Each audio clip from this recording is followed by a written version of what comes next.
And both of these players took a kneeling priest dude, which might be a bad idea. The basic decision on that, especially for the last guy, was, hey, there's a couple of them out there. But somebody else already has two of these. It's probably better to kind of spread what people want out a little bit. If you've got the same things as someone else, that means, well, you might be interested in those cards or less interested in those cards as time goes on. Oh well. In fact, that particular decision is exactly what he's going to go. He is going to grab a dancing girl instead. There's not that big a difference between these two. No one else has a dancing girl. He wants that. Okay, now, this is where we open things up. Often a move right at the beginning is useful. We'll see what blue chooses to do. And indeed, blue with a couple of feet for plus the free one, plus a couple of cards for feet. Ended up with some 7 things, able to grab a column, two special locations, get close to another column. The special locations gave him columns and feet. That's really nice early in the game, and this is still fairly early. Gives him some extra tokens to play with, to put on the board, and a handful of cards, which replenishes his power to do something right away. He's going to probably come out the big winner of this hand because of what he had going into it. Over here, red has a couple of free feet.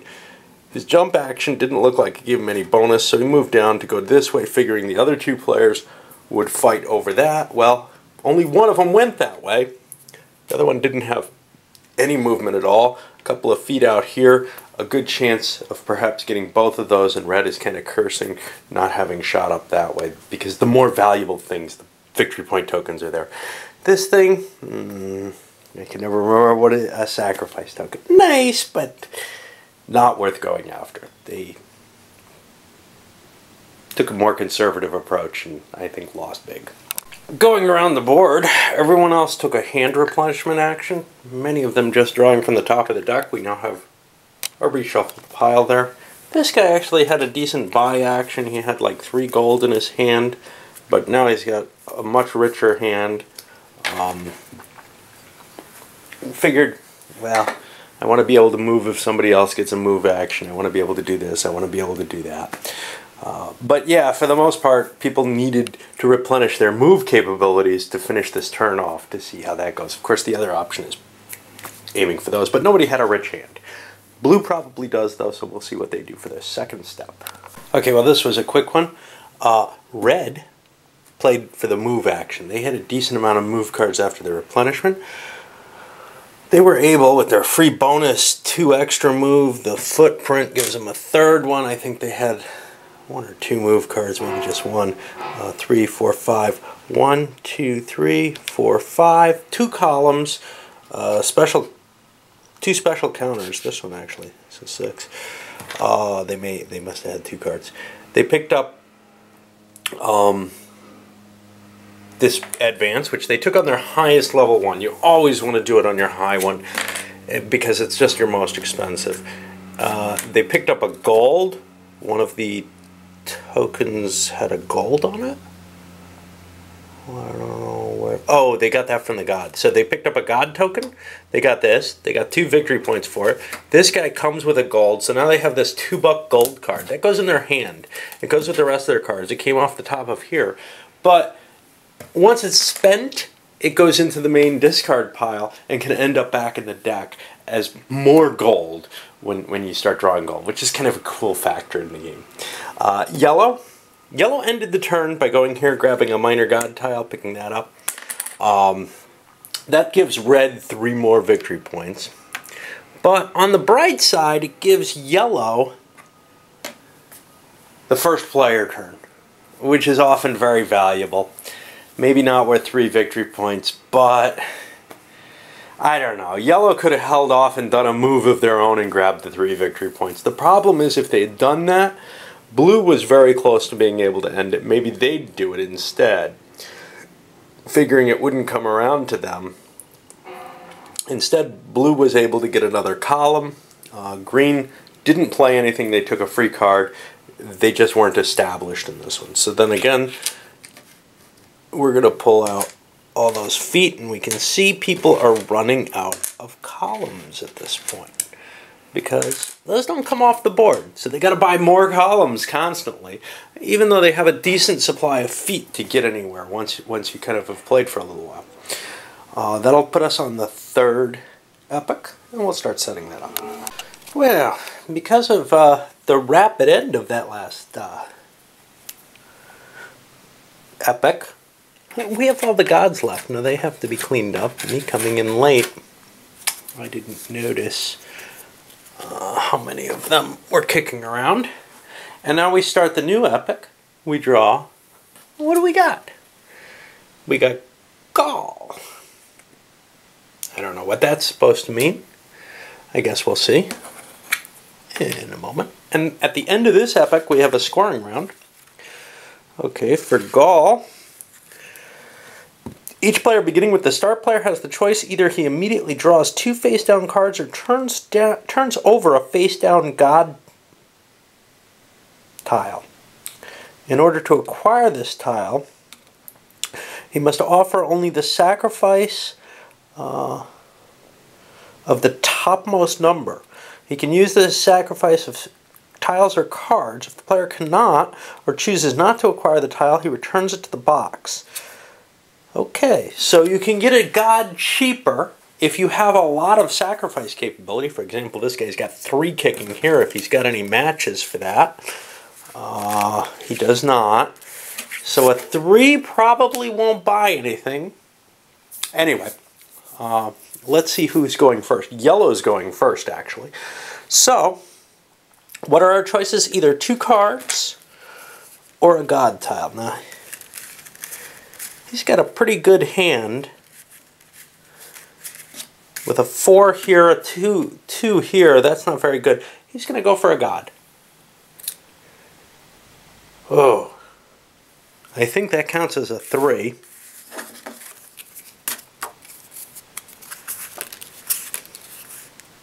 And it must be cards, I guess. So this player grabs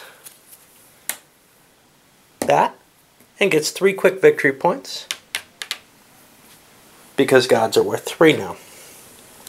We go over to green. Green has at most a 2. He's going to take the 2 cards. That seems like a better choice. Blue has a big handful of cards. I got a 3, a 4, a whole bunch here. 4. I'll draw a god. If I get a 5, I'm no good, but I get a 4. Another one of these. He's going to buy that. There's no question. How much can I get? 2, 3 for that. Oh, I had a 5. Excellent. I'll turn in the 4, though, because that's less likely to be of value to me next time. And blue also gets 3 points for their god. And now finally we hit red. Just looking to see if there's anything bonus there. Just the 3. The chance of a 3 working is low. I'll draw 2 cards. Okay. Now we get the temple over here in Gallia. We draw some of these, and we draw a pile of new gods as well. And while I'm doing that, I'll turn things off. Let's take a quick look at our bonuses.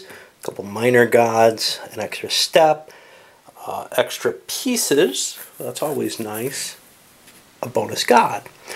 Now for our gods themselves, we got the jump guy. We got this one that gives you a god. This one that gives you an extra gold for any purchase. That's always nice. I don't know. Nobody got that out of the last time I guess that happened. I think one happened there. This one gives you 2 cards. Is that an immediate 2 cards or what? You kind of have to look these up. At the end of the epic, you get 2 cards. Okay. Well, that's kind of nice, but... and now Gadikia. Whenever you draw cards, you get a bonus card. That's kind of nice too. A 4th card or whatever there.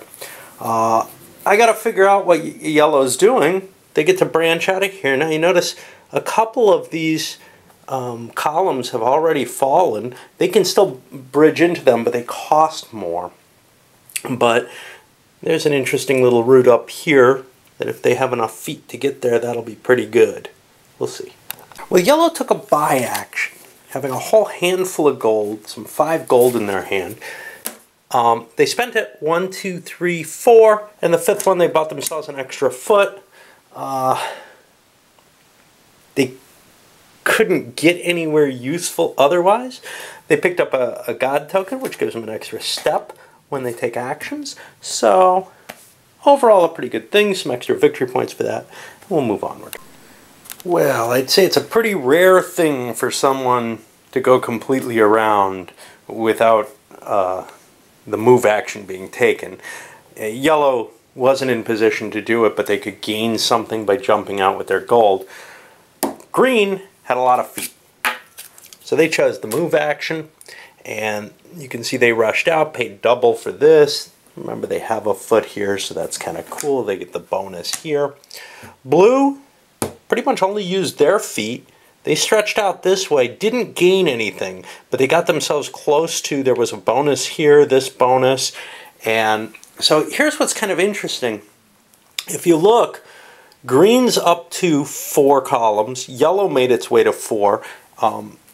That's a bonus because that gives you 2 points per column on the scoring round. So they've each hit the next level in scoring already. Blue is only going to get 1 point per column for their scoring, so they're going to fall behind in points if they can't pick up another column here. Red used their, they had a card, and they also used their bonus feat to stretch themselves out. Here they grabbed what they needed, which was this, gave them a bonus column and an extra foot. So now they can grab this column, which they couldn't take before. They didn't have the extra movement to take it right away though, so maybe somebody will get it before them. That would be their 4th column as well. Yellow took a card draw. They've already got their 4 columns, so they're not too worried about that. Whirling around the board again, blue bought themselves a god tile. That's going to get them 2 extra cards at the beginning of each epic. That's a nice little bonus. The main thing though was getting the victory points. They had, you know, with this already in place, they want to try to leverage what you have in your hand, and these sacrifice tiles are great because, like with the other bonuses that you have permanently, you can keep churning them for points.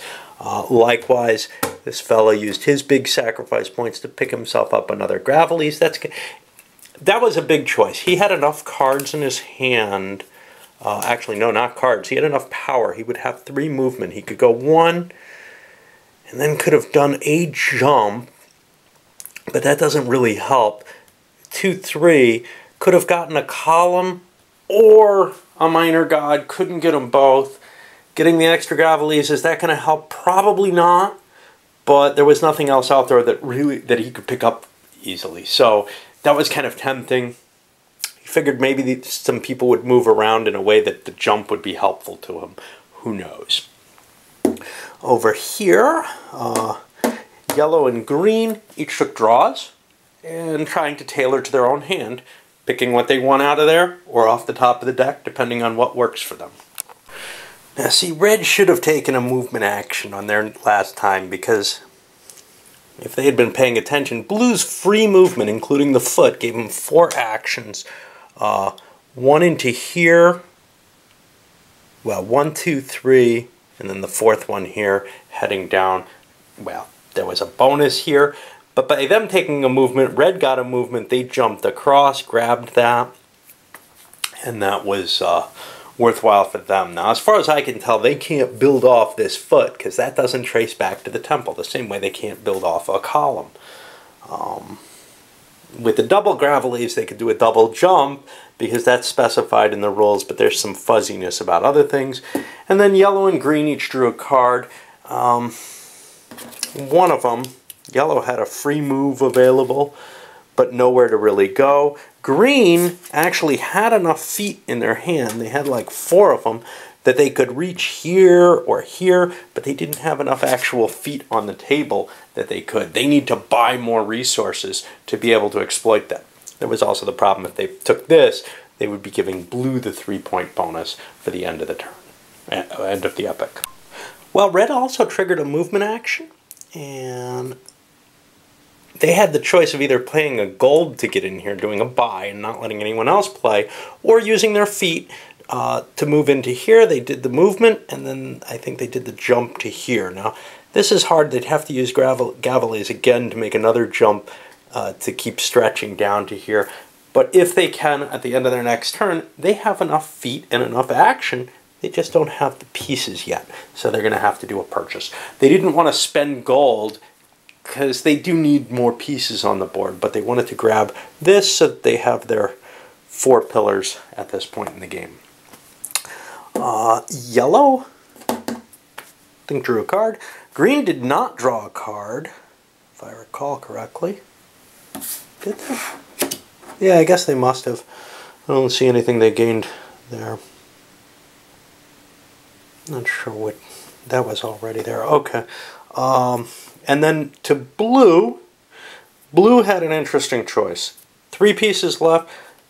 Oh, green drew a card. They had the opportunity, had they wanted to. They had cards in their hand with feet. They could have ended the era and given points to red. Now the danger here, of course, is they'll give the point is that yellow will take the points on their turn. But you know, yellow's far behind red at this point, and pillars-wise, they don't look like they're gaining as much. So red looks like they're in the lead. I'd rather not give the points to red at this point. Well, yellow looks like they're falling behind. So going to blue, blue also had an option. Now, they could not end the game with the pieces they had. They get 3 free movement. 3 free movement, they used 2 of that to get them close to this. It's 1 short. Had they had another foot in their hand, they could have taken another pillar, and that would be a real coup. As it stands, if nobody does a movement before the era ends, if somebody, for example, buys their way into here, or if the gods end up going, then blue's action may not be so good. But right now, it looks like they're fairly well positioned to take this extra column, and that would be their 5th column, which I think puts them in the lead for columns. Yellow is at 4, red's at 4, green's at 4, yeah. So blue would get some extra scoring opportunity off that. Yellow makes the choice to purchase another one of these. Now they're going to get 2 extra victory points for going up a level there. That cost them 2 gold. They already had 1 invested into that. It might have helped them get gods, but on green's turn they took a movement, grabbed the minor god tile there, and triggered off a movement action for everyone else. Now they ended things by taking that god tile, so they get their 3 points for ending the era. But blue was able to use its free movement to get a column there, and red and yellow were able to draw an extra card. They weren't able to get any score off that.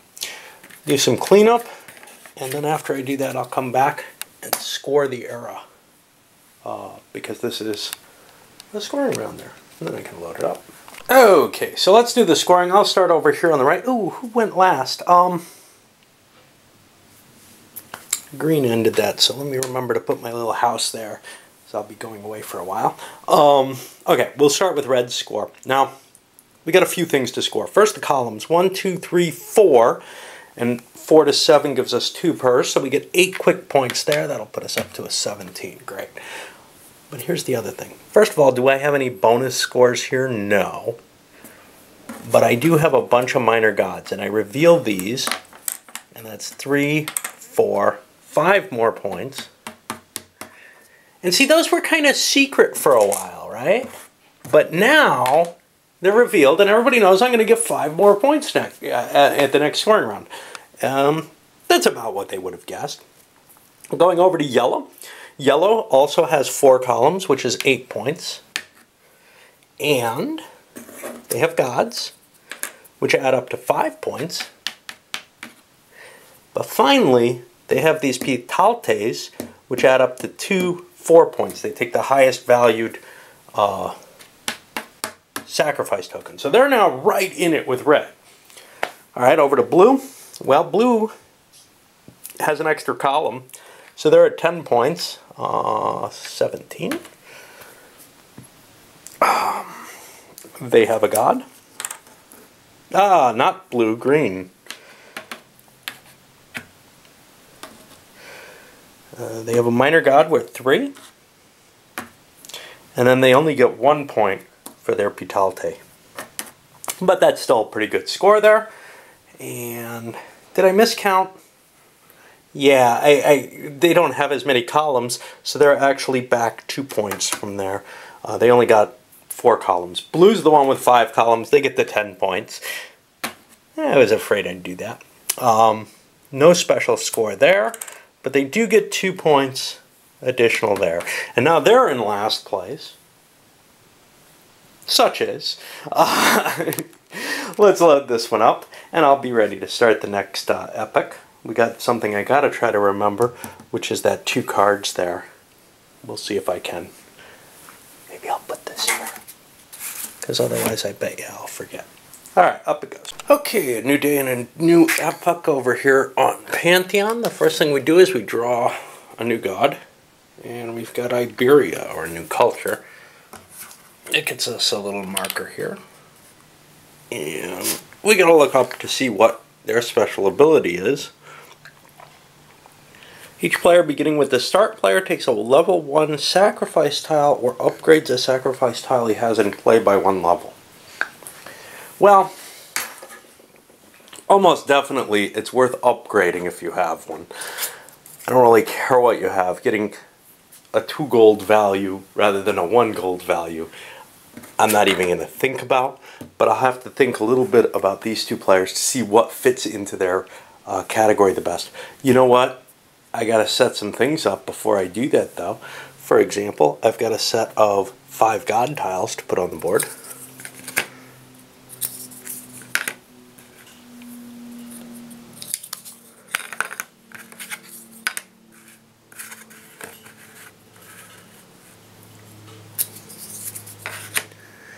And then I'm going to have to put my house over here in Iberia, and that doesn't look like Iberia. And find me some of these little people. And we'll see what these all do. This is just bonus pieces. More cards.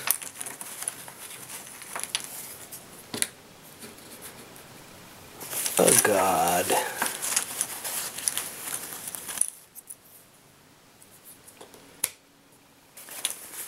And a minor god.